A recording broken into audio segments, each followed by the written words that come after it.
Karan here from living foundations. आज हम बात करेंगे कि आप लोअर बैक पेन या इंजरी के साथ पोटेंशियली वर्कआउट कैसे कर सकते हो, अपने वर्कआउट में सिंपल मॉडिफिकेशंस लाके, इन अ वे कि आपकी ट्रेनिंग प्रोग्रेस पूरी ख़राब ना हो, पर साथ ही साथ आपके उस जगह में जो पेन या इंजरी है उसको आप बढ़ावा भी ना दो। शुरू करने से पहले ये बात याद रखना, मैं आपका फिजियोथेरेपिस्ट नहीं हूँ, मैं आपका कोच नहीं हूँ। ऑल्दो हो सकता है मेरे को स्पिरिचुअली मानते हो, पर मैं आपका कोच नहीं हूँ। यू हैव नॉट हायर्ड मी। मैं आपको चेक नहीं करता हूँ, मेरे को आपको कुछ नहीं पता है। तो अगर आप ये सारी टिप्स लेके अगर आप ओवरबोर्ड जाते हो और खुद को इंजर करते हो, ये आपकी जिम्मेदारी है, मेरे पे मत डालना इसे। Take these tips as ideas, use them at your own discretion and go and talk to your doctor और थेरेपिस्ट, जिससे पहले आप अपने प्रोग्राम को मॉडिफाई करो। एट द सेम टाइम मैं कुछ जेनेरिक आपको टिप्स ज़रूर देना चाहता हूँ जो I have felt over time, over the years, लोगों के साथ काम करते करते, कि उनको हेल्प करता है लोअर बैक इंजरी के बावजूद अपने आप को ट्रेन करने के लिए और स्ट्रेंथन करने के लिए। So we going to start. By the way, अगर आपने इससे पहले मेरा कोई दूसरा वीडियो देख रखा है जहाँ पे मैं बताता हूँ आपको क्या करना है इंजरी के दौरान, तो आप कंटेंट देखोगे काफ़ी सिमिलर है, क्योंकि प्रिंसिपल्स तो सेम होते हैं रिकवरी के।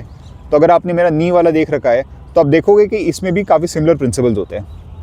But repetition is the mother of skill, so it is good अगर आप सेम चीज़ बार बार सुन रहे हो, क्योंकि उससे क्या होता है, आपका कॉन्सेप्ट और ज़्यादा गहरा घुसता है। तो दैट्स ऑल्सो गुड।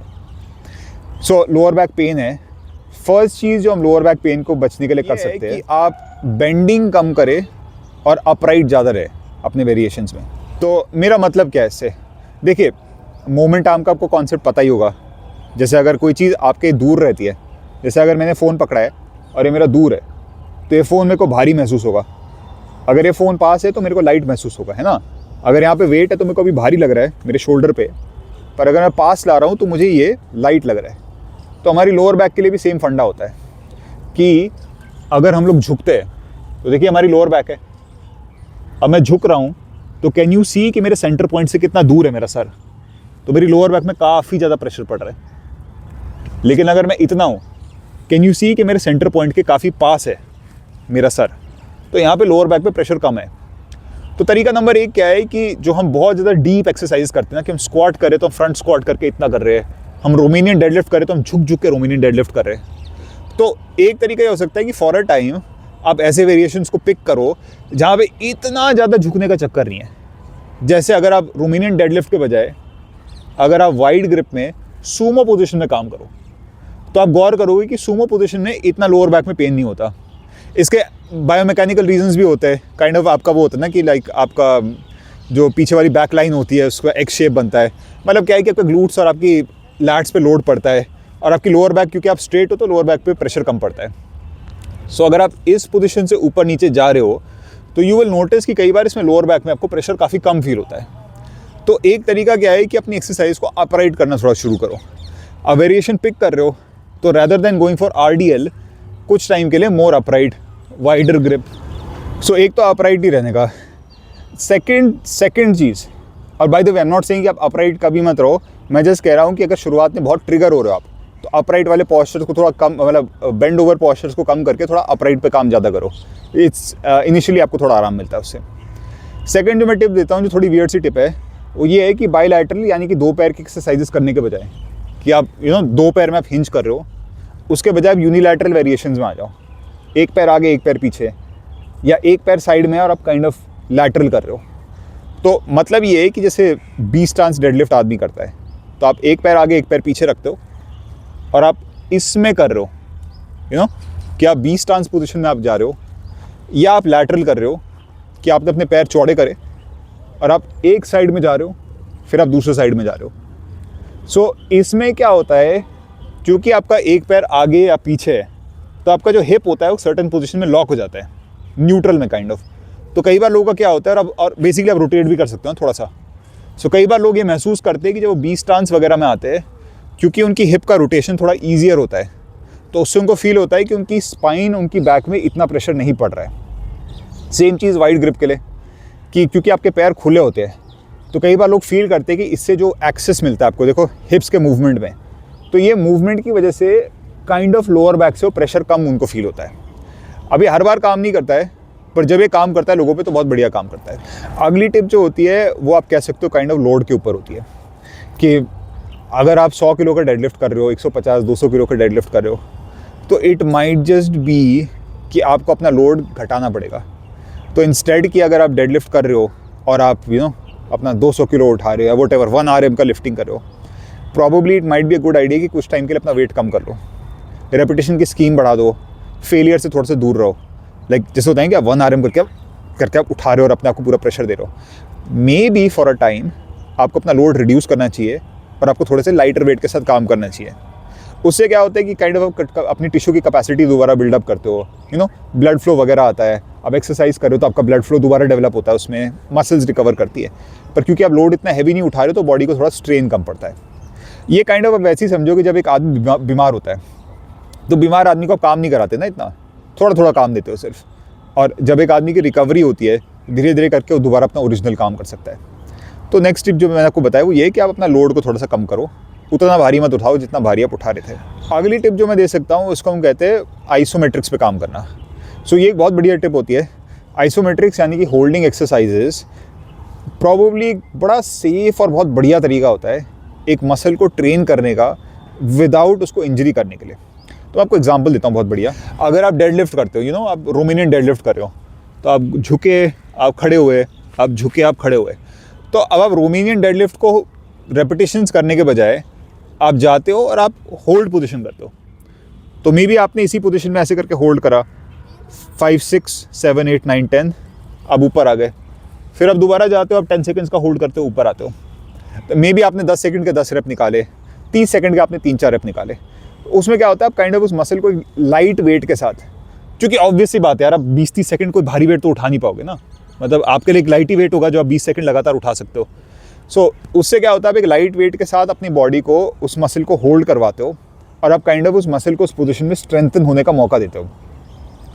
अब आइसोमेट्रिक्स का they are a beginner move. हर बार वो एडवांस, एक बार आप एक लेवल पार करते हो आपको ज़रूरत नहीं है, बट कई बार वो शुरुआत के फेज़ में आइसोमेट्रिक्स काफ़ी हेल्प कर सकते हैं आपको दोबारा वो स्ट्रेंथ रीगेन करने में। अगली टिप जो मेरी है वो है आइसोलेशन एक्सरसाइजेस के ऊपर, कि अगर आप अपनी रेगुलर एक्सरसाइज नहीं कर पा रहे हो, कि आपको रेगुलर एक्सरसाइज में पेन हो रहा है, तो आप मूवमेंट को आइसोलेशन द्वारा भी आप ट्रेन कर सकते हो। यानी कि जो आसपास की मसल्स है अब उनको आइसोलेशन के रूप में ट्रेन करते हो, कंपाउंड मूवमेंट करने के बजाय। तो आपको कुछ एग्जांपल्स देता हूँ। तो अगर आपको डेडलिफ्ट करने में आपको बैक में पेन हो रहा है और आप कोई भी हिंजिंग टाइप का बैक का मूवमेंट नहीं कर पा रहे, तो एक सिंपल तरीका इसका क्या होता है कि आप अपने हिप्स, जो हिप्स है ना, बेसिकली लोअर बैक तो हिप्स से जुड़ी होती है, तो जो हिप्स के जो भी आसपास वाली मसल्स है आप उनको ट्रेन कर सकते हो। तो अगर आपने मेरा नी वाला वीडियो देखा होगा तो सिमिलर आप मूवमेंट्स कर सकते हो। जैसे कि अगर आपको वहाँ पे दिक्कत है तो मे बी आप ग्लूट ब्रिज को होल्ड कर सकते हो। कई बार आपको हिंजिंग में दिक्कत आती है, बट इस पोजीशन में कई लोगों को अपनी बैक में कंफर्टेबल लगता है, तो आप इसको प्रैक्टिस कर सकते हो। आप अपने ग्लूट मीडियस पे काम कर सकते हो। आपके साइड रेस जो होते हैं, साइड वाले आपके बट के रहे, तो ये आसपास की मसल्स को स्ट्रेंथन करता है। सेम फंडा है, आप इनर थाई पे काम कर सकते हो, पैर आपने उठा रखा है। आप ऑफ कोर्स साइड प्लैंक पे भी काम कर सकते हो, बिकॉज साइड प्लैंक क्या है कि आपका कोर यूज़ करता है ना, तो देखो आपका साइड का कोर तो कनेक्टेड है हिप से, तो ये सपोर्ट करता है आपके लोअर बैक को। आप बैक एक्सटेंशन भी कर सकते हो। तो एक आइसोलेशन एक्सरसाइज है आपकी बैक को स्ट्रेंथन करने के लिए। और ऑफ कोर्स आप प्लैंक भी कर सकते हो, बिकॉज प्लैंक भी काइंड ऑफ कोर है। सो ये कोर एक्सरसाइजेज आप इन एरियाज़ को आसपास को स्ट्रेंथन कर सकते हो आइसोलेशन एक्सरसाइजेस को। इससे क्या होता है कि आप लोअर बैक को एग्जैक्टली ट्रेन नहीं कर रहे हो, मतलब कर भी रहे हो कुछ हद तक, पर अब आसपास की मसल्स पे भी आपका खूब सारा फोकस है। तो उससे क्या होता है, आसपास की मसल स्ट्रेंथन होती है।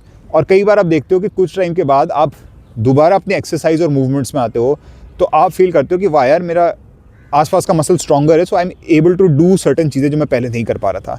सो नेक्स्ट टिप यही है कि एज आई टोल्ड यू कि आइसोलेशन एक्सरसाइज आप कर सकते हो। नेक्स्ट टिप जो मैं आपको दूंगा वो है कि आप स्ट्रेचिंग भी कर सकते हो। तो मैं यूजुअली लोगों को कहता हूँ कि यार स्ट्रेचिंग पे आपको बहुत ज़्यादा फोकस नहीं करना चाहिए, क्योंकि लोग स्ट्रेचिंग पे बहुत टाइम लगाते हैं ना, कि आधा घंटा पहले स्ट्रेचिंग कर रहे हो, फिर वर्कआउट कब कर रहे हो समझ भी नहीं आ रहा। पर स्ट्रेचिंग थेरेप्यूटिक रूप से काम आ सकती है। तो हम सर्टेन स्ट्रेचेस हम कर सकते हैं जो यूजुअली आपकी लोअर बैक को आराम दे सकता है। तो मैं आपको 2 या 3 बताता हूँ। आप करने को बहुत सारे कर सकते हो, पर मैं आपको 2-3 बताता हूँ जो मैं देखा है कि काफ़ी सारे लोगों की लोअर बैक में हेल्प करता है। तो ये वाला जो पहला स्ट्रेच है बेसिकली आपकी स्पाइन का रोटेशन होता है।